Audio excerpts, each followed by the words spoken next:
ওগো শুনছো, তোমার ছেলে নাকি দাবি আদায় করতে চায়। ওকে রাস্তায় যেতে বলো। কিন্তু আমার দাবি তো হচ্ছে তোমার কাছে। তোমার আবার কিসের দাবি?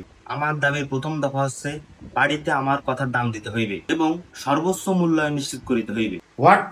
কথায় কথায় ঝাড়ি দিয়া বন্ধ করিতে হইবে। আচ্ছা, আর কি দাবি?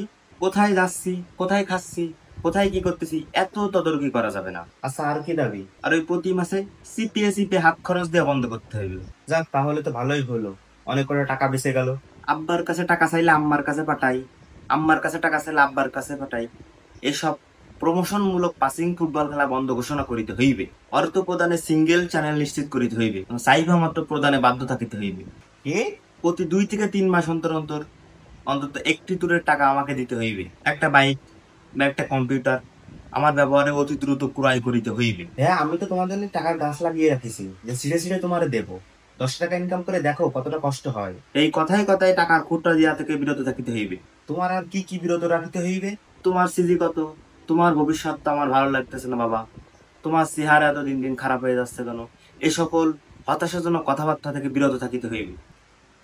কথায় কথায় বেরিয়ে যাও আমার বাড়ির থেকে, তোমার মতো ছেলে তো আমার বাবা দরকার নেই, এ সকল হতাশামূলক কথাবার্তা থেকে বিরত থাকিতে হইবে। তোমার আরো কি কিছু বাকি আছে? এবার আসি আমার শেষ দফায়।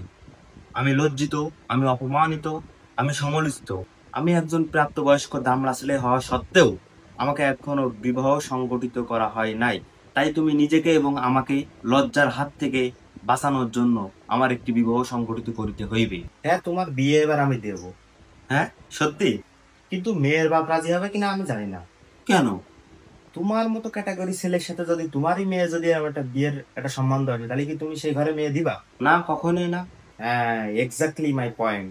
আর কোনোদিন এই ধরনের রাবিশ দাবি নিয়ে আমার সামনে কোনোদিন আসবা না। তোমার কাছে দাবি নিয়ে আসবো না।